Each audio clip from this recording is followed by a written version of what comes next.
Good evening प्यारे बच्चों। तो कैसे हैं आप लोग? आशा करता हूं आप लोग काफ़ी अच्छे होंगे। आज आप सभी बच्चों को इतिहास विषय का माइनर पेपर का सिलेबस समझाने के लिए आया हूं। ठीक है, माइनर को हम शॉर्ट कोट में MIC कहते हैं, इसलिए मेरा यहाँ पर है MIC 1। चूँकि माइनर का आपका पहला पेपर है इसलिए MIC 1 यहाँ पर लिखा हुआ है। ठीक है बच्चों, और जो इतिहास का मेजर पेपर था, मेजर पेपर को शॉर्ट कोट में हम लोग MJC कहते हैं। ठीक, फर्स्ट, चूँकि पहला पेपर पढ़ेगा तो फर्स्ट आपको कहलाएगा। तो MJC का इतिहास का MJC का यानी मेजर पेपर का सिलेबस मैंने बता दिया था, इसलिए आज की क्लास में इतिहास विषय का माइनर पेपर का सिलेबस में समझाने के लिए आया हूं। और मैं एक बात स्पष्ट कर देना चाहता हूं, जो बच्चे इतिहास मेजर पेपर में लिए हैं उन्हें माइनर नहीं पढ़ना है।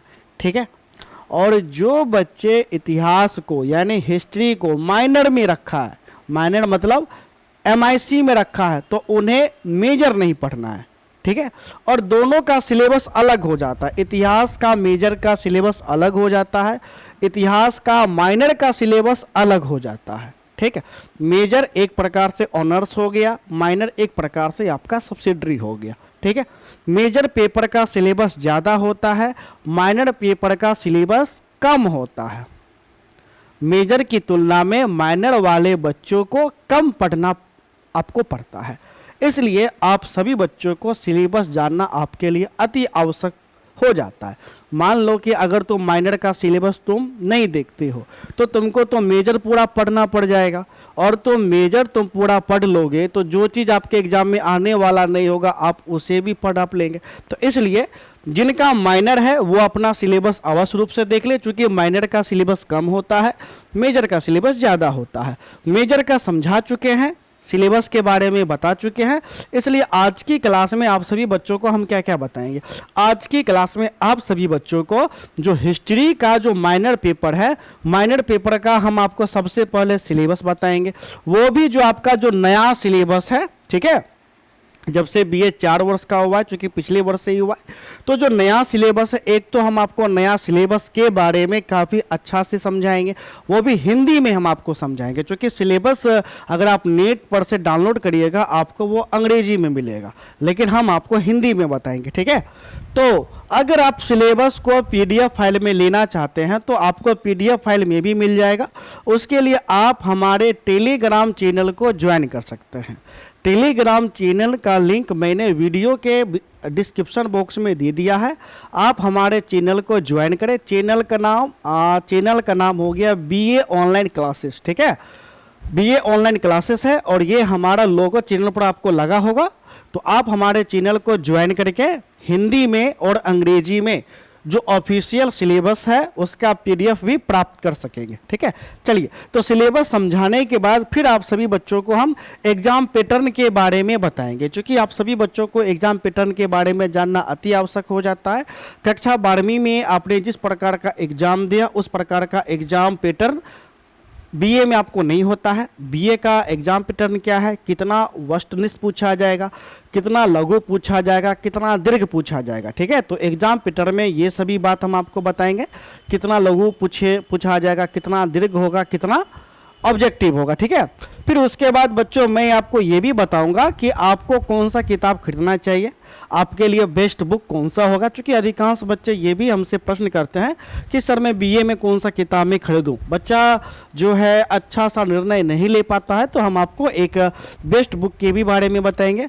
उसके बाद बच्चों आप देख सकते हैं ये जो हमारा क्लास है न्यू सेशन वाले बच्चों के लिए है, जिनका सेशन 2024 से 2028 है, क्योंकि BA अब तो 4 साल का हो गया है, इसलिए आपका जो सत्र हो जाता है 2024 से 2028 आपका हो जाता है। ठीक है बच्चों, चलिए, तो हम लोग अब आगे बढ़ेंगे।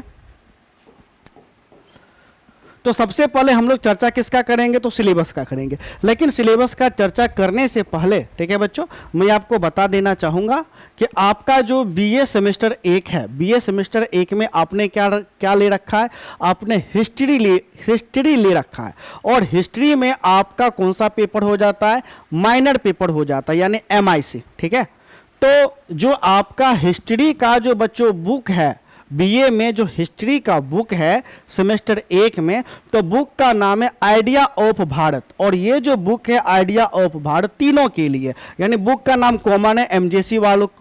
एमजेसी वाले बच्चों का भी यही बुक है आइडिया ऑफ भारत, एमआईसी वाले बच्चों का भी यही बुक है आइडिया ऑफ भारत, जो एमडीसी वाले बच्चों का भी आपका सेम बुक का नाम, यानी बुक का नाम तीनों के लिए सेम है। जो आपका इतिहास विषय हो जाता है उसका नाम है, ठीक है, आइडिया ऑफ भारत। ठीक है, अब ये जो आइडिया ऑफ भारत बुक है बच्चों, अब इसी का सिलेबस तीनों के लिए अलग अलग हो जाता है। सबसे ज़्यादा एमजेसी यानी मेजर है तो मेजर का ज़्यादा सिलेबस हो जाएगा, एमआईसी का कम आपका हो जाता है। समझ गए? चलिए, तो आप समझ गए आपका जो इतिहास विषय है उस विषय का किताब का क्या नाम होगा, तो आइडिया ऑफ भारत। ठीक है, समझ गए? चलिए आगे हम आपको बढ़ेंगे। अब हम देखेंगे सिलेबस। ठीक, तो बच्चों देखो, सबसे पहले बुक को सिलेबस को बताने से पहले मैं आपको ये भी बता दूं कि ये जो बुक है आइडिया ऑफ भारत बच्चों, ठीक है, इस बुक में कुल मिलाकर के 5 यूनिट हैं।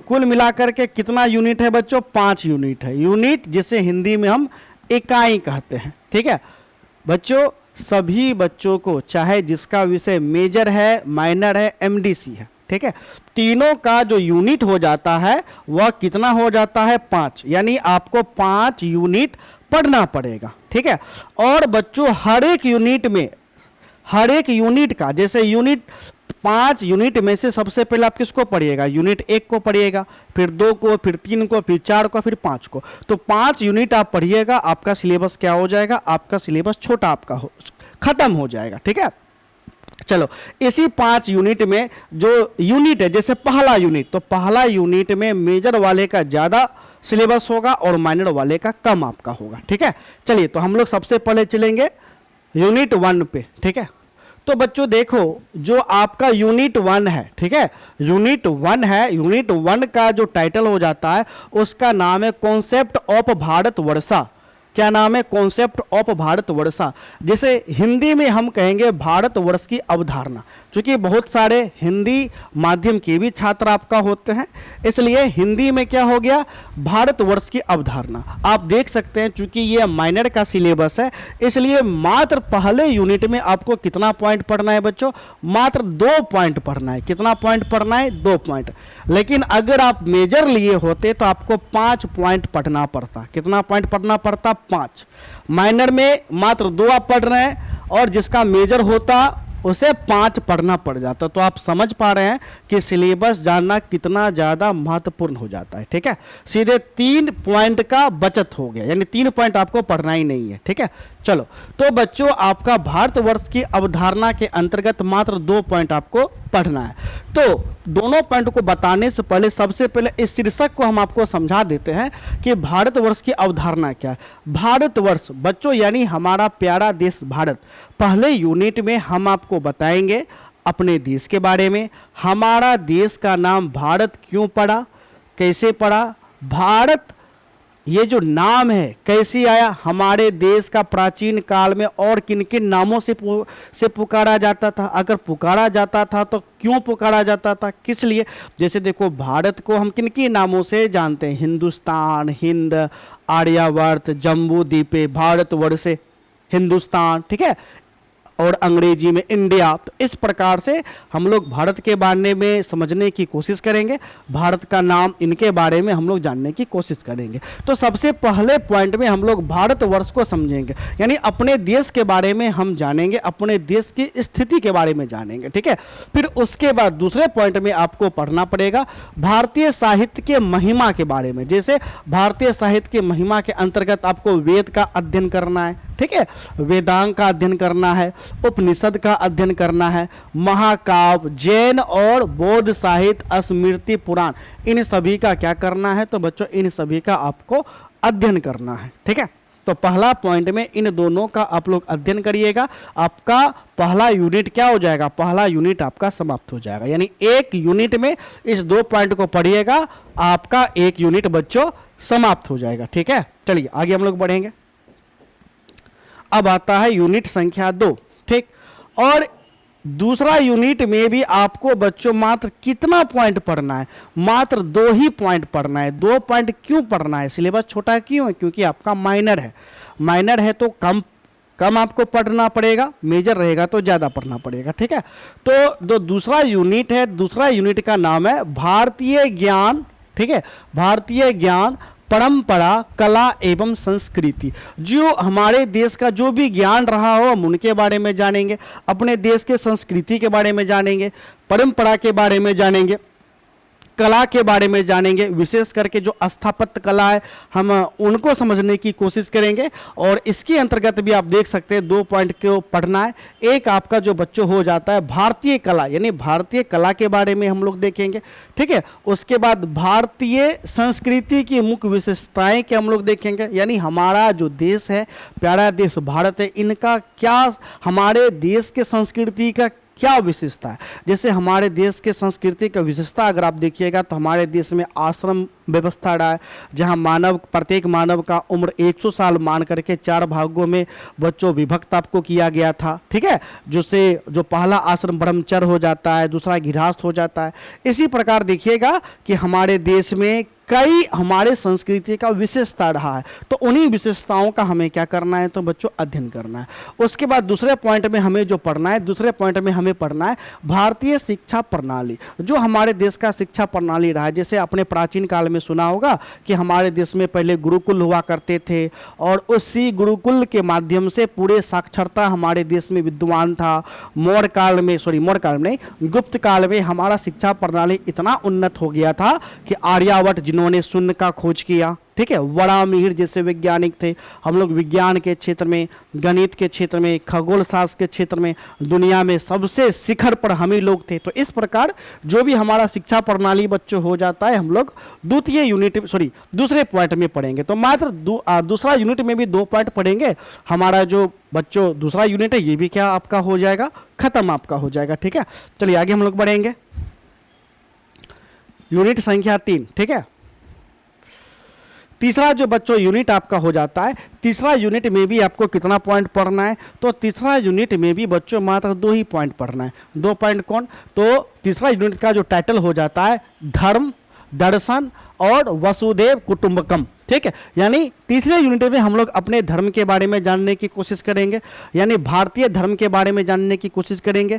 जैसे ब्राह्मणवादी व्यवस्था हो गया, जिसे आज के डेट में हम हिंदू धर्म कहते हैं, अर्थात सनातन धर्म आपका हो गया, ठीक है। जैन धर्म हो गया, बौद्ध धर्म हो गया, चूंकि जैन धर्म, बौद्ध धर्म, ब्राह्मणवादी व्यवस्था, ये सभी के सभी हमारे देश का ही तो धर्म है, ठीक है। तो हम अपने देश के धर्म के बारे में देखेंगे, दर्शन के बारे में देखेंगे। दर्शन का मतलब होता है विचारधारा, कि कौन लोग किस नज़रिए से देख रहा है। तो दर्शन के अंतर्गत गौतम बुद्ध का क्या दर्शन रहा है, महावीर स्वामी का क्या दर्शन रहा है, मुख्य रूप से हमें उन्हें देखना है।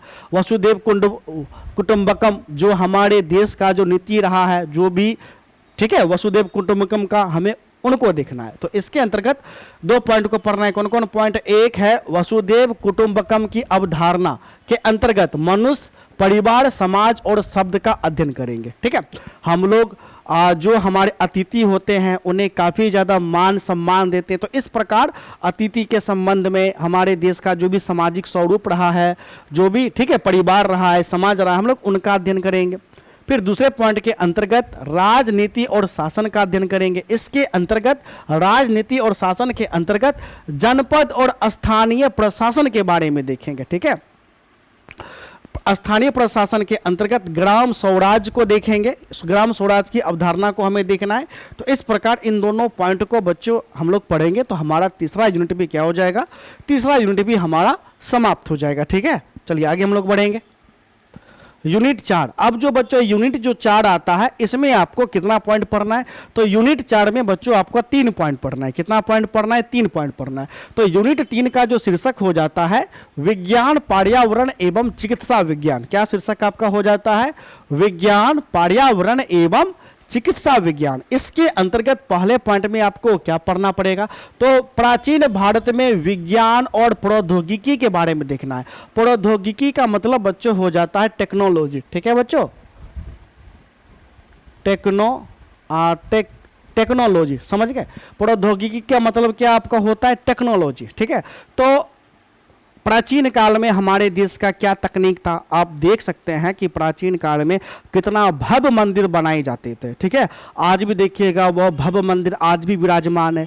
तकनीक में देखिएगा मौर्य काल में जो स्तंभ बनाया गया, अशोक का स्तंभ आज भी देखिएगा है, जो लोहा का बना हुआ है, अभी तक उसमें जंग नहीं आपको लगा है। तो हम देख पाते हैं कि किस प्रकार प्राचीन काल में भी भारतीय तकनीक आपको उन्नत था, उनका अध्ययन करेंगे। भारतीय विज्ञान के बारे में हम लोग देखेंगे। विज्ञान के अंतर्गत पृथ्वी गोल है, ठीक है, चंद्र ग्रहण हो गया, सूर्य ग्रहण हो गया, खगोल शास्त्र हो गया। ठीक है, तो इनके बारे में हमें क्या करना है, तो अध्ययन करना है। तो मुख्य रूप से प्राचीन विज्ञान और प्रौद्योगिकी का हमें क्या करना है, तो बच्चों अध्ययन करना है पहले पॉइंट में। दूसरे पॉइंट में पर्यावरण संरक्षण का भी अध्ययन करना है कि किस प्रकार पर्यावरण को बचाने हेतु जो भी प्रयास किए गए हैं उनको हमको देखना है। तो पर्यावरण संरक्षण के अंतर्गत भारतीय दृष्टिकोण को देखेंगे। ठीक है, चलो तीसरा पॉइंट में प्रारंभिक समाज, स्वास्थ्य चेतना, आयुर्वेद, योग एवं प्राकृतिक चिकित्सा को देखेंगे। प्रारंभिक समाज में जो स्वास्थ्य चेतना रहा है, जो प्राचीन काल में स्वास्थ्य को लेकर के जो लोग जागरूक हुए थे, तो उसी के तत्व देखिएगा वेद, उसी के अंतर्गत आप लोग देखिएगा आयुर्वेद का जन्म हुआ। तो प्राचीन आयुर्वेद का जन्म कब हुआ था, प्राचीन काल में ही हुआ था। तो बच्चों हमें आयुर्वेद को देखना है, योग को देखना है और प्राकृतिक चिकित्सा को देखना है। तो इन 3 पॉइंटों को देखिएगा, आपका जो चौथा यूनिट है, ठीक है बच्चों, ये भी क्या हो जाएगा, समाप्त हो जाएगा। फिर आपका जो लास्ट यूनिट जो आएगा बच्चों, यूनिट 4, 5, ठीक है, जो 5वां यूनिट है बच्चों, 5वां यूनिट का आपका शीर्षक हो जाता है भारतीय आर्थिक परंपराएं। भारतीय आर्थिक परंपराएं, ठीक है बच्चों। तो प्राचीन काल का जो भी आर्थिक परंपरा रहा, जो भी आर्थिक गतिविधि रहा, हमें उन्हें देखना है। इसके अंतर्गत हम लोग 3 पॉइंट को पढ़ेंगे। पहला पॉइंट में क्या आपका हो जाता है, भारतीय आर्थिक विचार को देखेंगे। दूसरे पॉइंट में भूमि, वन और कृषि की अवधारणा को देखेंगे कि किस प्रकार हमारे देश में कृषि किया जाता था। और तीसरे के अंतर्गत उद्योग, अंतर्देशीय व्यापार और वाणिज्य को हमें देखना है। ठीक है, और तीसरे पॉइंट में, अंत पॉइंट में हम लोग क्या देखेंगे, वाणिज्य को देखेंगे, व्यापार को देखेंगे और अंतर्देशीय व्यापार। जैसे आपने कक्षा 12वीं में भी पढ़ा होगा कि हड़प्पावासी किस प्रकार मेसोपोटामिया के साथ व्यापार किया करते थे। ठीक है, मेसोपोटामिया से वे लोग धातु को खरीदते थे। ठीक है, तो इस प्रकार से अंतर्देशीय जो भी व्यापार है हम लोग उनको देखेंगे। तो इस प्रकार से आपका जो सिलेबस जो हो जाता है, वो सिलेबस क्या हो जाता है बच्चों, समाप्त हो जाता है। ठीक है, तो अगर आप सिलेबस का PDF चाहते हैं, ऑफिशियल PDF चाहते हैं, ये तो ठीक है, तो ऑफिशियल PDF आप हमारे टेलीग्राम से डाउनलोड कर सकते हैं। टेलीग्राम का लिंक मैंने वीडियो के डिस्क्रिप्शन बॉक्स में दे दिया। अगर आपका हिस्ट्री में मेजर पेपर है, अगर उसका सिलेबस देखना चाहते हैं, तो उसका लिंक भी मैंने वीडियो के डिस्क्रिप्शन बॉक्स में दे दिया। अब हम आपको क्या बताएंगे, अब हम बच्चों आपको हम एग्जाम पैटर्न के बारे में बताएंगे। किन के बारे में, एग्जाम पैटर्न के बारे में। ठीक है, तो हम लोग आगे बढ़ेंगे। चलो, एग्जाम पैटर्न। तो बच्चों देखो, हिस्ट्री जो आपका विषय कुल कितने अंक का होगा, 100 अंक का होगा। आपका सभी विषय 100 नंबर का होगा। ठीक, अगर हिस्ट्री में, ठीक है बच्चों, अगर हिस्ट्री में जिसका माइनर पेपर है उसका भी 100 अंक का होगा, जिसका मेजर है उसका भी 100 अंक का होगा और जिसका MDC है उसका भी 100 अंक का ही होगा। ठीक है, यानी एक विषय कुल कितने अंक का, 100 अंक का। अब इस 100 अंक का जो एग्जाम होगा 2 भाग में बट के होगा। एक होगा 70 नंबर का। 70 नंबर का ये जो एग्जाम है बच्चों, आपको सेंटर पे जा करके देना पड़ेगा। ठीक, जबकि ये जो 30 नंबर का एग्जाम है, इस 30 नंबर का एग्जाम आपके कॉलेज में होगा। कहाँ होगा बच्चों, कॉलेज में आपको एग्जाम होगा। और कॉलेज में जो एग्जाम होगा ये बच्चों आपको प्रत्येक 2-2 महीने पर होगा। कितने महीने पर होगा, 2-2 महीने पर, जिसे हम मिड टर्म के नाम से जानेंगे। ठीक, पहला हो जाएगा फर्स्ट मिड टर्म। तो फर्स्ट मिड टर्म आपका 15 नंबर का होगा और सेकेंड में फिर 2 महीना जब आपका बीत जाएगा तो कॉलेज में फिर से आपको एग्जाम होगा, जिसे हम कहेंगे second mid term. Second mid term, ठीक, तो सेकेंड मिड टर्म में भी 15 नंबर का एग्जाम होगा। यानी कुल मिलाकर के आपके कॉलेज में 2 एग्जाम होगा, first mid term, second mid term. एक मिड टर्म का एग्जाम 15 नंबर का होगा। इस प्रकार से 15-15 क्या हो गया, 30 नंबर हो गया। ठीक है, 15-15 30 नंबर। और ये 30 नंबर का एग्जाम कहाँ होगा, आपके कॉलेज में होगा। इसलिए कॉलेज वाला एग्जाम आपके लिए कंपलसरी आपका हो जाता है, और आप अच्छे से लिख करके आइएगा, क्योंकि कॉलेज में अच्छा अंक प्राप्त होगा तो अच्छा आपको अंक आपको मिलेगा। ठीक, तो 30 नंबर का एग्जाम कहाँ हो गया? कॉलेज में। अब बच गया 70 नंबर, तो 70 नंबर का एग्जाम कहाँ होगा? सेंटर पर जाकर के देना पड़ेगा। ठीक है बच्चों, चलो, और ये जो सेंटर होगा आपको आपके कॉलेज छोड़ करके किसी दूसरे कॉलेज में आपका सेंटर पड़ेगा, वहां आप एडमिट कार्ड लेकर के जाइएगा। जिस प्रकार बिहार बोर्ड में आपका स्कूल छोड़ करके दूसरे स्कूल में सेंटर पड़ा था, उसी प्रकार सेम आपको यहां दिखाई पड़ेगा। तो जो आपका 70 नंबर का एग्जाम होगा वो बच्चों आपको सेंटर पर जाकर के देना पड़ेगा। और ये जो 70 नंबर का जो एग्जाम होगा, इसी 70 नंबर में आपका वस्तुनिष्ठ प्रश्न भी होगा, लघु भी होगा और दीर्घ होगा। सबसे पहला जो आपका होगा वो होगा पार्ट ए। और ये जो पार्ट ए होगा ये होगा अनिवार्य। ठीक है, और इसमें बच्चों कोई ऑप्शन आपको नहीं मिलेगा। यानी पार्ट ए में, यानी जो आपको 70 नंबर का जो बच्चों आपको क्वेश्चन पेपर मिलेगा, ठीक है बच्चों, जो आपका 70 नंबर का जो क्वेश्चन पेपर मिलेगा, यहां पर कर लेते हैं 70 मार्क्स जो क्वेश्चन पेपर मिलेगा, इस क्वेश्चन पेपर में आपको 3 टाइप का 3 पार्ट में क्वेश्चन होगा। ठीक है, पहला पार्ट होगा जो कि होगा कंपलसरी यानी अनिवार्य। क्या होगा बच्चों? अनिवार्य मतलब कि इसमें से आपको सभी क्वेश्चन को अटेंड करना है। और इसमें क्या होगा, जो आपका पार्ट ए है जो कंपलसरी, ये इसमें जो प्रश्न पूछा जाएगा वो ऑब्जेक्टिव प्रश्न पूछा जाएगा, मल्टीपल चॉइस क्वेश्चन, यानी ऑब्जेक्टिव क्वेश्चन होगा, 4 विकल्प होगा। और इस प्रकार का जो ऑब्जेक्टिव क्वेश्चन होगा, कुल मिलाकर के कितना ऑब्जेक्टिव होगा? तो बच्चों 10 ऑब्जेक्टिव होगा, और आपको 10 का 10 बनाना है। 10 का 10 बनाना है, कोई ऑप्शन नहीं मिलेगा। जबकि आपने बिहार बोर्ड में जो आपने एग्जाम दिया, तो बिहार बोर्ड में हिस्ट्री के एग्जाम में, ठीक है, 50 नंबर का ऑब्जेक्टिव होता था और 100 ऑब्जेक्टिव आपको दिया गया था, और आपको कहा गया था कि इस 100 में से कोई आप 50 बनाए। ठीक, 100 में से आपको 50 बनाना था, लेकिन यहां क्या हो रहा है, यहां आपको 10 ऑब्जेक्टिव देगा और कहेगा 10 का 10 बनाने के लिए। ठीक है, 10 का 10 बनाने के लिए कोई विकल्प नहीं। तो इस प्रकार एक ऑब्जेक्टिव 2 नंबर का हो जाता है। कितने नंबर का? 2 नंबर का। तो इस हिसाब से कितना अंक हो गया? 20 नंबर का। अगर आपको 20 नंबर 20 में 20 चाहिए तो आपको हर एक ऑब्जेक्टिव का उत्तर देना पड़ेगा बिना कोई ऑप्शन के। तो आप समझ सकते हैं कि ऑब्जेक्टिव आपके लिए कितना डिफिकल्ट आपका हो गया। ठीक है, चलो, अब पार्ट बी में जो क्वेश्चन आपको दिखाई पड़ेगा वो होगा शॉर्ट क्वेश्चन, यानी लघु प्रश्न उत्तर। और ये जो लघु प्रश्न जो होता है बच्चों, इसमें कुल मिलाकर के 6 प्रश्न आपको दिया जाएगा। कितना प्रश्न आपको दिया जाएगा? 6। और इस 6 में से कहा जाएगा कोई 4 प्रश्न बनाए। कितने प्रश्न बनाना है? 4। यानी इसमें विकल्प है, 6 को क्वेश्चन देगा, कहेगा कोई 4 बनाए। ठीक, और एक प्रश्न 5 नंबर का होगा। इस हिसाब से 4 5 कितना हो गया? 20 नंबर। यानी लघु भी कितने नंबर का पूछेगा? तो बच्चों 20 नंबर का आपको लघु प्रश्न आपको पूछेगा। ठीक है, पार्ट सी में बच्चों होगा लॉन्ग क्वेश्चन, यानी दीर्घ प्रश्न उत्तर। और इस लॉन्ग में कुल मिलाकर के कितना प्रश्न देगा? तो कुल मिलाकर के बच्चों 5 प्रश्न देगा, और कहा जाएगा कि इन 5 में से कोई 3 प्रश्न बनाए।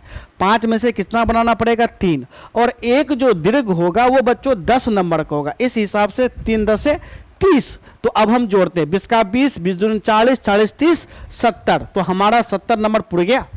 तो इस प्रकार 70 नंबर का एग्जाम आपका सेंटर पर होगा। इन 70 नंबर में 20 नंबर ऑब्जेक्टिव, 20 नंबर का शॉर्ट क्वेश्चन, 30 नंबर का लॉन्ग क्वेश्चन। ठीक है, समझ गए? तो आपको बच्चों किस प्रकार से एग्जाम होगा, एग्जाम पैटर्न आप समझ गए, किस प्रकार के प्रश्न पूछे जाएंगे ये भी आप है ना समझ गए। ठीक है, चलो, तो अब हम आगे बढ़ेंगे। अब हम आपको बताएंगे बेस्ट बुक। ठीक है बच्चों, आपको कौन सा बुक परचेज करना चाहिए? तो देखो, बेस्ट बुक में अभी तक मात्र एक ही बुक निकल करके आ रहा है, वो है SBPD। ठीक है, SBPD का बच्चों बेहतरीन बुक आता है। ठीक है, और क्लास 12वीं में भी मैंने आप सभी बच्चों को कहा था SBPD बुक ही परचेज करने के लिए, और BA में भी आप SBPD पब्लिकेशन का बुक आप परचेज कर सकते हैं, अति उत्तम बुक होता है। इसके अलावा कोई दूसरा बुक आपको अभी फिलहाल मार्केट में दिखेगा ही नहीं, तो ऑप्शन एक ही है, तो आंख मूंद करके यही, अगर बुक खरीदना है तो आपको यही बुक खरीदना पड़ जाएगा। समझ गए बच्चों? SB मार्केट में जाइएगा, कहिएगा SBPD का मुझे सेमेस्टर 1 का हिस्ट्री का, अगर माइनर है तो माइनर पेपर का किताब दीजिए, मेजर है तो मेजर का किताब दीजिए, आपको मार्केट में बच्चों मिल जाएगा। ठीक है, चलो अब हम आगे बताएंगे। तो बच्चों देखो, हमारा जो ऑनलाइन जो क्लास है आज से आपका शुरू हो रहा है, यानी आज आपका हो गया 20 मई। ठीक है, 20 मई, और लगभग जितने भी विश्वविद्यालय हैं सभी विश्वविद्यालय में बच्चों का अब एडमिशन हो गया है। ठीक है, तो इसलिए आज से मैं प्रत्येक दिन पढ़ाना बच्चों में शुरू मैं कर रहा हूं, और आपका जो क्लास होगा वो लाइव होगा, यूट्यूब पर भी लाइव होगा।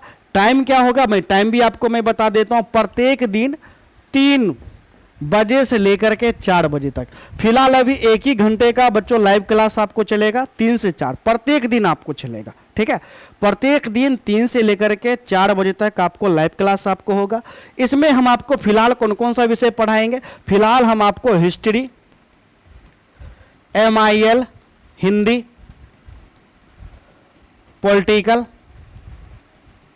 फिलहाल हम अभी 3 सब्जेक्ट को पढ़ाएंगे, हिस्ट्री, पॉलिटिकल साइंस और MIL Hindi. MIL Hindi Sunday को इसका क्लास होगा, बाकी 3 दिन हिस्ट्री का क्लास होगा, 3 दिन पॉलिटिकल का क्लास होगा। और इसी 3 में, यानी हिस्ट्री का मतलब है हिस्ट्री में तीनों चलेगा, मेजर माइनर MDC तीनों चलेगा, पॉलिटिकल में भी तीनों चलेगा, मेजर माइनर MDC। ठीक है, समझ गए? चलिए, तो अगर आप हमारे पेड कोर्स में बच्चों ज्वाइन करना चाहते हैं तो BA सेमेस्टर 1 की अगर आप उत्तम तैयारी करना चाहते हैं तो आप हमें कॉल कर सकते हैं। हमारा नंबर है 70 61 50 45 52। ठीक है बच्चों, ये जो हमारा पेड कोर्स है, पेड कोर्स मैं प्रारंभ कर रहा हूं 1 जून 2024 से हमारा पेड कोर्स बच्चों शुरू हो जाएगा ऐप पे। ठीक है, हमारे ऐप का नाम आर्ट सेंटर रोसड़ा है, आर्ट सेंटर रोसड़ा। ठीक है, गूगल प्ले स्टोर पे सर्च करके हमारे ऐप को डाउनलोड कर सकते हैं। ऐप का लिंक वीडियो के डिस्क्रिप्शन बॉक्स में भी मिल जाएगा। आप हमारे ऐप को डाउनलोड करें, और डाउनलोड करने के बाद ऐप में रजिस्टर करें, और ऐप से भी हमारे कोर्स को आप परचेज कर सकते हैं। ठीक है, तो 20 तारीख से लेकर के 1 तारीख तक आपको यूट्यूब पर पूरा डेमो क्लास मिलेगा। आप लोग देख लीजिए मैं किस प्रकार पढ़ाता हूं, समझ में आए तो आप हमारे कोर्स को परचेज कर सकते हैं। ठीक है, और अपने दोस्तों को भी बताएं। और हाँ, एक काम अवश्य रूप से करना है, हमारे चैनल को भी बच्चे ज्वाइन कर जाएं, टेलीग्राम चैनल। तो टेलीग्राम चैनल जो आपको ज्वाइन करना है, BA ऑनलाइन क्लासेस, टेलीग्राम हमारा चैनल है BA online classes Bihar university, जिसका लिंक वीडियो के डिस्क्रिप्शन बॉक्स में मिल जाएगा। आशा करता हूं कि आज का क्लास आपको काफ़ी अच्छा लगा हो। अगर अच्छा लगा है तो हमारे चैनल को सब्सक्राइब कर दीजिए, और अपने मित्रों को भी इस वीडियो को शेयर करिए। ठीक है, तो मिलते हैं नेक्स्ट क्लास में, तब तक के लिए धन्यवाद। जय हिंद।